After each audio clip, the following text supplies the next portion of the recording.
Hello everyone, আসসালামু আলাইকুম। সাচিবাতিজি ব্লগে সবাইরে স্বাগত। দেশ ও দেশের বাইরে থেকে আমরা ভিডিও যারা দেখরা সবরে অনেক অনেক শুভেচ্ছা। আর আপনারা সবাই কিলাখান আসুন অবশ্যই কমেন্ট করে জানাইবা। আলহামদুলিল্লাহ আমরা সবে ভালো আছি।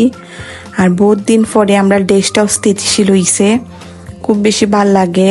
আল্লাহরে অনেক অনেক শুক্রিয়া, কারণ দেশের খুব বেশি অস্থিরতা থাকার কারণে আমরা অনেক দিন ধরে রেগুলার ভিডিও দিছি না। আর ইনশাল্লাহ এখন থেকে আমরা রেগুলার ভিডিও দিমু।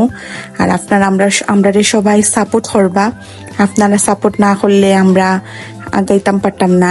আর আপনারা সাপোর্ট করবা, অবশ্যই ভিডিও দেখিয়া লাইক শেয়ার কমেন্ট করবা।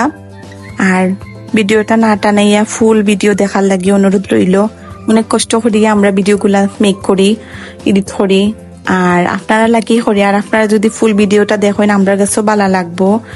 তো আজকে যেহেতু শুক্রবার, ভাবলাম আজকে স্কুল অফ, তে একটু রান্না বান্না করি ঘরের।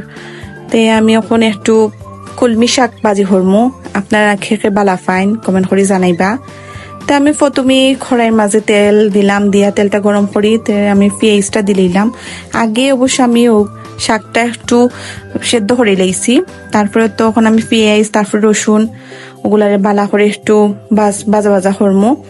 তা আমি এলাকানো ওই শাক ভাজি করি, আমার কাছে ভাল লাগে। তখন বালা করে আমি একটু লাড়াচাড়া করলাম। দেন তো আমার পেঁয়াজ আর রসুনটা একটু ব্রাউন কালার হয়ে গেছে। দেন আমি কিছু শুকনা মরিচ দিলাম। শাকের মাঝে শুকনা মরিচ দিয়া খাইতে খুব ভালো লাগে। তখন আমি শাকটা অ্যাড করে দিলাম।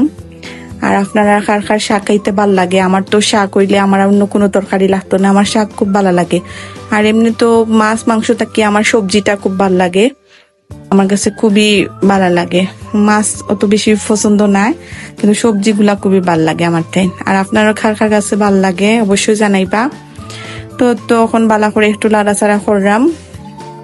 লাড়াচাড়া করার পরে তখন আমার শাকটা প্রায় হয়ে গেছে। তো এখন আজকে আমি কষির মাংস দিয়া মুগ ডাল রান্না করবো। তো এখন আমি আগেই কষির মাংসটা সব মশলা দিয়া ভালো করে ম্যারিনেট করে লাইছি। আদা রসুন হলুদ মরিচের গুঁড়া, তারপরে জিরা, আমার শাশুড়ি মার তোর স্পেশাল মশলা, পেঁয়াজ, তারপরে আমি সরিষা তেল দিছি, থোড়া সোয়াবিন তেল দিয়া ভালো করে মাখাইয়া দেন আমি চুলাত বয় দিলাম।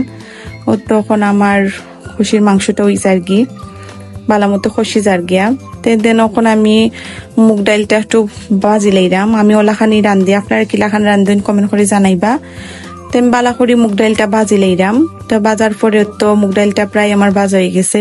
আর মুগ ডাল বাজার পরে একটা যে সুন্দর একটা গন্ধ বার হয়, যে ভালো লাগে। আপনার কার কার কাছে ভাল লাগে? আর তো মুগ ডালটা এখন আমি একটু পানিতে ভিজাইয়া দেন আমি পানিটা ভালো করে ছাকিয়া রাখলাম। রাখার পরে ওখানে আমি কষির মাংসের মাঝে মুগ ডালটা অ্যাড করে দিব। তো অ্যাড করার পরে আমি বালা করে একটু নাড়িয়া সারিয়া দিমু। নাড়িয়া সারিয়া দেওয়ার পরে কিছু সময় বালা করে রান্না করিয়া দেন কিছু পানি অ্যাড করবো।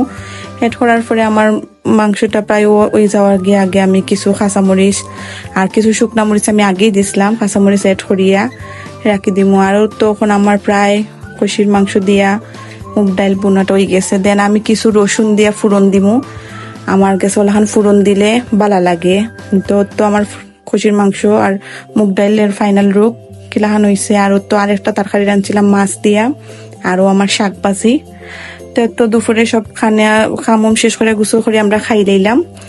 আর তো এখন একটু বিকালবেলা, যেহেতু আজকে শুক্রবার, তাই আমি আমার জালতারা ঘরে একটু আইসলাম। তে আমার ছোট জালে খুব মজার রং চা খাওয়াইলা, তারপরে তাই মুড়ি ভাজিয়া দিলা।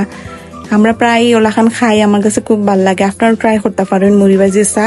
আর আপনারা যদি আমরা নতুন নতুন ভিডিও গুনটা দেখতে চাই, তো অবশ্যই আমরা ইউটিউব চ্যানেল সাচিবাতিজি ব্লগও আপনারা সাবস্ক্রাইব করবা। আমরা ফেসবুক পেজও অবশ্যই ফলো দিবা, তে আমরা নতুন নতুন ভিডিওগুলো আপলোড দিলে দেখতে পারবা। তো আজকের ভিডিও অতটুকু আসলো। সবে ভালো থাকবা, সুস্থ থাকবা। আল্লাহ হাফেজ।